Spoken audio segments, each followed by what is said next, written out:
সুপ্রিয় শিক্ষার্থীবৃন্দ, আজ আপনাদের সামনে সপ্তম শ্রেণীর গণিত সমস্যার সমাধান করব। তোমরা সবাই দেখতে পাচ্ছ বোর্ডে আমরা একটি অঙ্ক লিখেছি। সপ্তম শ্রেণীর অনুশীলনী পৃষ্ঠা 103 2024 সালের বই। এখানে বলা আছে কোনো সমানুপাতের, এটি 6 নম্বর অঙ্ক। সবাই 6 নম্বর বই খুলে 6 নম্বর দেখো। কোনো সমানুপাতের প্রথম, দ্বিতীয় ও চতুর্থ রাশি যথাক্রমে 9, 18 ও 20 হলে তৃতীয় রাশিটি কত? তো দেখা যাচ্ছে এটি একটি ছোট্ট অঙ্ক। তো এই সমানুপাত অনুপাত সম্পর্কিত রাশি বের করতে গেলে এর দুটো সূত্র আছে। সূত্র দুইটা আগে লিখে দিচ্ছি, সবাই সুন্দর করে দেখবে। এখানে সূত্র কি? 1 নম্বর সূত্র হলো সমানুপাত। এই সমানুপাতের সূত্র হলো, সমানুপাতের মধ্যে অনুপাত দুটি থাকে, রাশি 4টি থাকে।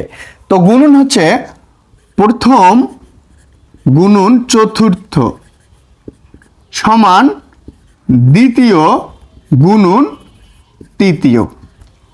এগুলো কিন্তু রাশি। এটি একটি সূত্র। তাহলে সমানুপাতের সূত্র আমরা কি জানি?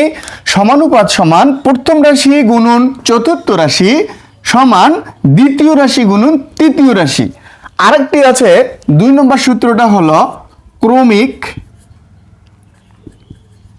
ক্রমিক সমানুপাত।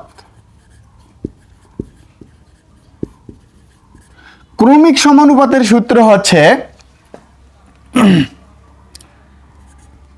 দ্বিতীয় রাশি উপর a স্কয়ার সমান প্রথম রাশি গুণন তৃতীয় রাশি।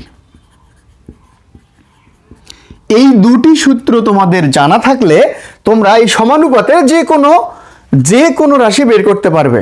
সমানুপাতের মধ্যে রাশি থাকে 4টি, আর ক্রমিক সমানুপাতের মধ্যে রাশি থাকে হলো 3টি। তো সমানুপাত এর এই সূত্রটি অবশ্যই মনে রাখবে।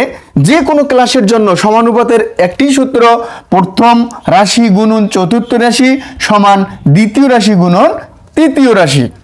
2 নম্বরটা হচ্ছে ক্রমিক সমানুপাত, দ্বিতীয় রাশির উপর a স্কয়ার সমান প্রথম রাশি গুণন তৃতীয় রাশি। তাহলে এখন সূত্র শেষ, এদিকে আমরা কাজটা করব। কোন সমানুপাতের, তাহলে সূত্র আমাদের প্রয়োগ হবে 1 নম্বর। কোন সমানুপাতের প্রথম, দ্বিতীয় ও চতুর্থ রাশি যথাক্রমে 9, 18 ও 20 হলে তৃতীয় রাশি নির্ণয় করো। তাইলে এই সূত্রটি প্রয়োগ করব আমরা সমানুপাতের ক্ষেত্রে। তো এখন আমরা লিখব, দেওয়া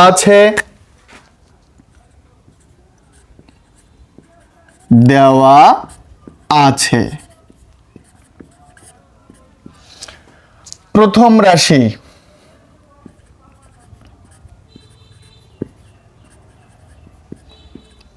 রাশি সমান 9, দ্বিতীয় রাশি সমান 18, চতুর্থ রাশি সমান হচ্ছে 20। তাহলে এখন লিখব, আমরা জানি, এবার আমরা সূত্রটি লিখব।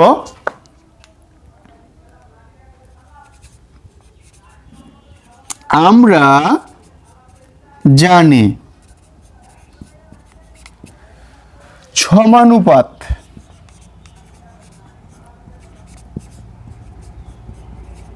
সমান, আমরা জানি সমানুপাত সমান, এই যে এখন সূত্রটি লিখে দেব, প্রথম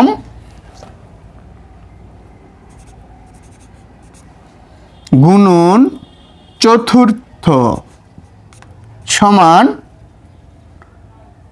দ্বিতীয় গুণন তৃতীয়।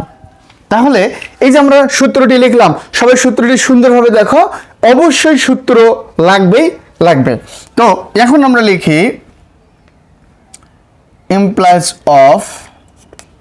তাহলে প্রথম এর মান বসাবো 9, গুণন চতুর্থের মান বসাবো 20,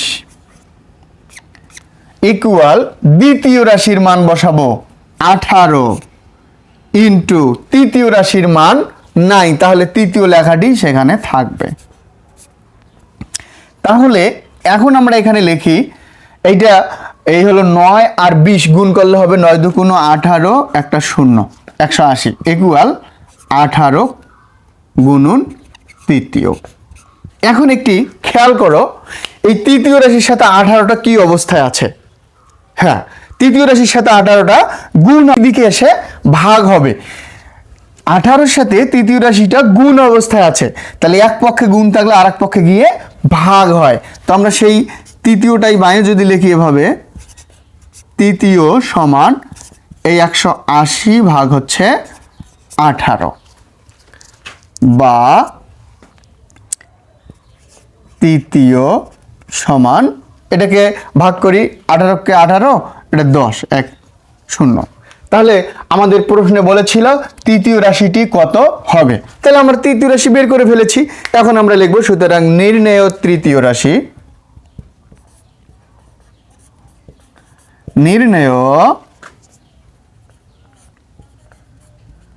তৃতীয় রাশি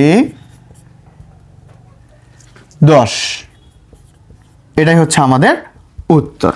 এই যে সহজ সূত্র প্রয়োগ করে সুন্দরভাবে আমরা সমস্যাটি সমাধান করে ফেললাম। তো তোমরা সবাই সুন্দরভাবে ভালো করে এই সূত্র মুখস্থ রাখবে। সূত্র মুখস্থ রাখলে অঙ্ক কিছু না, অঙ্ক পানির মতো হয়ে যাবে। তো ঠিক আছে, তোমরা অঙ্কগুলো অবশ্যই বারবার করে করবে, যেহেতু ক্লাস 7-এ আছো। এই কাজগুলো পরবর্তী ক্লাসে আরও ইম্পর্টেন্ট। ওকে, তো আজকে যে কাজটা আমরা করালাম সবাই সুন্দরভাবে করবে। Be good, be healthy. No more today. আল্লাহ হাফেজ।